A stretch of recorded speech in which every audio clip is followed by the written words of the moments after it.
የዓለማችን ትልቁ ማሽን ምን እንደሆነ ታውቃላችሁ? ኤልኤችሲ ወይም ዘ ላርጅ ሃድሮን ኮላይደር በመባል ይታወቃል። ይህም ማሽን የሰሩት በሚሊዮን የሚቆጠሩ ኢንጂነሮች፣ ሳይንቲስቶች እና ማቴማቲሽያኖች ናቸው።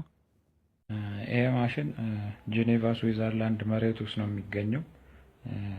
ወደ 27 ኪሎ ሜትር የሚያክል ትቦ ነው እና እዛ ትቦ ውስጥ ሳይንቲስቶች ምንድን ነው የሚያደርጉት? ሁለት ፕሮቶኖችን በ99.9999999% የብርሃን ፍጥነት ያህል ያፈጥኗቸውና እነዛን ፕሮቶኖች ያጋጯቸዋል። በተቃራኒ አቅጣጫ ያፈጥኗቸውና ያጋጯቸዋል። በሚጋጩበት ጊዜ ምንድን ነው የሚጠቅማቸው? ይሄ በጣም ከፍተኛ ፍጥነት ነው እና ሁለት ነገሮች በዛ ፍጥነት ሄደው ሲጋጩ ጊዜና ቦታ ላይ እዚህ ዓለም ላይ እዚህ ዩኒቨርስ ላይ ስፔስ ታይም ላይ የሚፈጥሩት ተጽዕኖ አለ፣ ከፍተኛ ተጽዕኖ እና ያንን ግጭት ያን ያህል ኢነርጂ ኮንቨርዥን ከዚህ በፊት የነበራቸውን ቲዎሪዎች ፕሩፍ ለማድረግ የበለጠ አናላይዝ ለማድረግ ይጠቀሙበታል። ሌላ ደግሞ አዳዲስ ንጥረ ነገሮችን ከዚህ በፊት ታይተው የማይታወቁ ነገሮች ከተፈጠሩ ለማየት ይጠቀሙበታል። ያው እንደምታውቁት ፊዚክስ እንዳለ ስለ ስፒድ እና ኤነርጂ ኮንቨርዥን ነው አብዛኛው። ለብዙ ምርምር ይጠቀሙበታል። እስካሁን ድረስ ብዙ ጊዜ አጋጭተዋል፣ ግን የማይረሱት ዋና ዋና ዓመታት 2010 እና 2012 ናቸው። 2010 ላይ ባጋጩበት ጊዜ ምን አገኙ? አዲስ ንጥረ ነገር አገኙ። ምንድነው ስሙ? ኳርክ ግሉዎን ፕላዝማ ይባላል። ያ አዲስ ንጥረ ነገር ነው፣ ተፈጥሮ ውስጥ ታይቶም የማይታወቅ ወደፊትም ይታያል ተብሎ ያልታሰበ ብቻ አዲስ ንጥረ ነገር፣ አዲስ ማተር፣ አዲስ ኤሌመንት፣ አዲስ ፓርቲክል ነው ያገኙት እና 2010 ላይ እናገኙ። 2012 ላይ ደግሞ ሂግዝ ቦዞን የሚባል አዲስ ንጥረ ነገር አገኘውንም። ይሄ ንጥረ ነገር ለ0.5 ሰከንድ ብቻ ነው ኤግዚስት የሚያደርገው። ኤግዚስት ያደርግና ለ0.5 ሰከንድ ይጠፋል።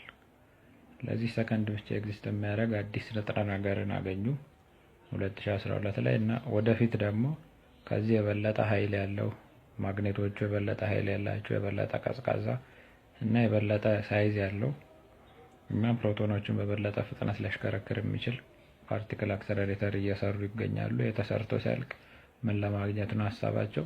መልቲቨርስን ፕሩፍ ሊያደርግልን ይችላል ብለው ያስባሉ። መልቲቨርስ ማለት ሌላ ዓለማት ማለት ነው። ከምናየው ዓለም ሌላ ዓለም ማለት ነው መልቲቨርስ ማለት። ተቆጥሮ የማያልቀው ዓለማት አሉ የሚል ጽንሰ ሀሳብ ነው መልቲቨርስ። በሌላ ቪዲዮ ሰራዋለሁ። ብቻ ይህንን መልቲቨርስ የሚለውን ሀሳብ ያረጋግጥልናል ብለው ያስባሉ። እንዴት ነው የሚያረጋግጠው ብለው ያሰቡት? እነዚህ ፓርቲክሎች በብርሃን ፍጥነት እየመጡ እያለ ከመጋጫታቸው በፊት የየራሳቸው ኃይል አላቸው።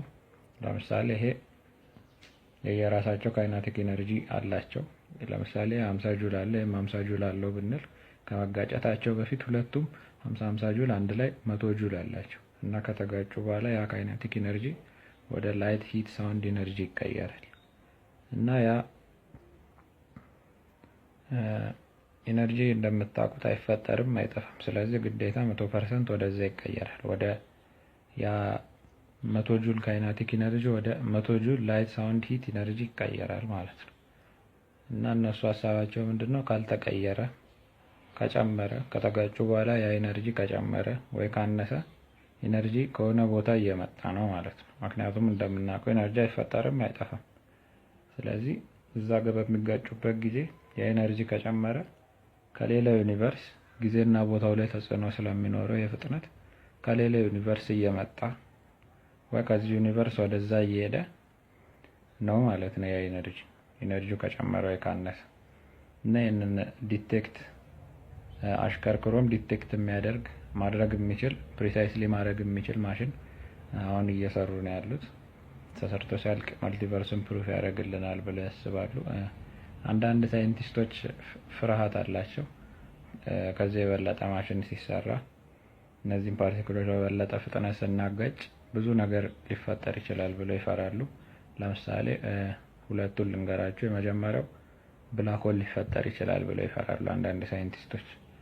እነዚህ ፓርቲክሎች በቀላል ፍጥነት አይደለም እየተጋጩ ያሉት፣ በብርሃን ፍጥነት ኦልሞስት ብርሃን ፍጥነት በሉት፣ ከብርሃን ፍጥነት በላይ ምንም ነገር ሊሄድ አይችልም እዚህ ዩኒቨርስ ውስጥ አይንስታይን እንዳለው። እነዚህም ፓርቲክሎች በዛ ፍጥነት ስናጋጫቸው ጊዜና ቦታ ላይ እዚህ ኤግዚስተንስ ስፔስ ታይም እዚህ ቦታ ላይ ጊዜና ቦታ ላይ እዚህ ጋር ተጽዕኖ ይኖራቸዋል፣ በጣም ከፍተኛ ተጽዕኖ እና ያንን ጊዜና ቦታ ይቀዱታል ብለው የሚፈሩ ሳይንቲስቶች አሉ።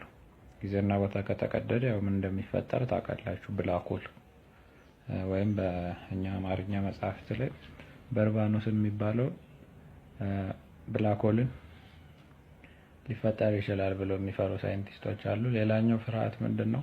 እነዚህ ፓርቲክሎች በሚጋጩበት ሰዓት ቅድም እንዳልኳችሁ ጊዜና ቦታን ሊቀዱት ይችላሉ እና ጊዜና ቦታ ሲቀደድ ወደ ሌላ ዩኒቨርስ ፖርታል ሊሆን ይችላል። ከሌላ ዩኒቨርስ የማናውቃቸውን በጣም አደገኛ ነገሮች ወደዚህ ሊያመጣብን ይችላል። ለምሳሌ እንደ ታኪዮን፣ አንቲማተር፣ ዳርክ ማተር፣ ዳርክ ኢነርጂ፣ ኤክስ ፓርቲክልስ፣ ብቻ ስለምንነታቸው ራሱ ማናቅ በጣም አደገኛ ነገሮችን ወደዚህ ዓለም ሊያፈስብን ይችላል ብለው የሚፈሩ ሳይንቲስቶች አሉ።